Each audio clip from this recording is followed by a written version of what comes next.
A student takes a group photo of University of Houston incoming students. Elizabeth Conley, Associated Press. The 200th day of Donald Trump's presidency draws near, and his legislative failures have become all too apparent. What better time to change the conversation and re-energize the base, and what better way than by raising the lightning rod that is affirmative action? According to a memo leaked to the New York Times, the Trump administration is planning to redirect Justice Department resources to investigate and potentially sue colleges that use intentional race-based discrimination in admissions.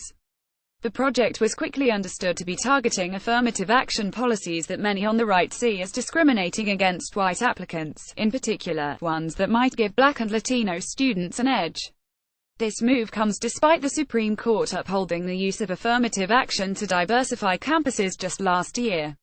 Justice Department officials attempted to play down the initiative after the story broke, stating that they planned to investigate a single complaint involving Asian American applicants, not whites.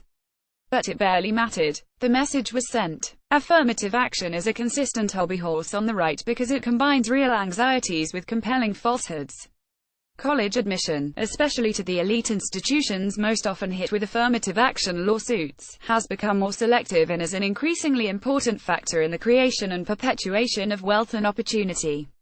Elite colleges serve as stepping stones into politics, finance, law, and Silicon Valley. Higher incomes tend to follow. Even so, 80% of top students who apply are accepted into at least one elite school, if not their number one choice. But measures that help historically disadvantaged populations to take advantage of the same opportunity are nonetheless characterized as zero-sum.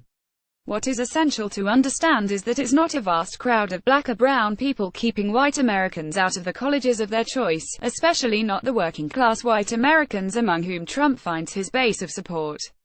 In fact, income tips the scale much more than race. At 38 top colleges in the United States, more students come from the top 1% of income earners than from the bottom 60%. Really leveling the admissions playing field, assuming the Trump administration actually cares about doing so, would involve much broader efforts to redistribute wealth and power. A focus on fringe campaigns against affirmative action suggests it does not. Addressing inequalities in K-12 education, for instance, could help at-risk students of all races increase the chances of attending a top college, or any college at all. Policies such as property tax-based funding for schools and the curiously slanted allocation of talented teachers in Louisiana, for instance, a student in the poorest quartile of schools is almost 3 times as likely to be taught by an ineffective teacher as a student in the wealthiest quartile is. Give a tremendous boost in college admissions to children from high-income families, often at the expense of the lower-income peers. And right up to the application writing doorstep, the beneficiaries of the biggest extra edge in admissions are more often than not the children of alumni.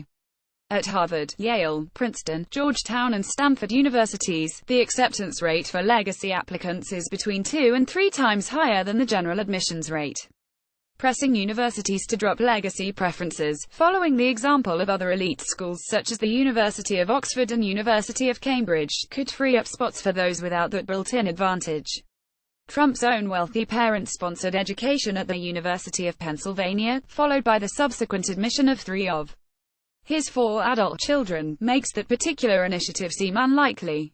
In many ways, the Trump Justice Department's proposed attack on affirmative action is a microcosm of how the president won the 2016 election and continues to maintain a base of support.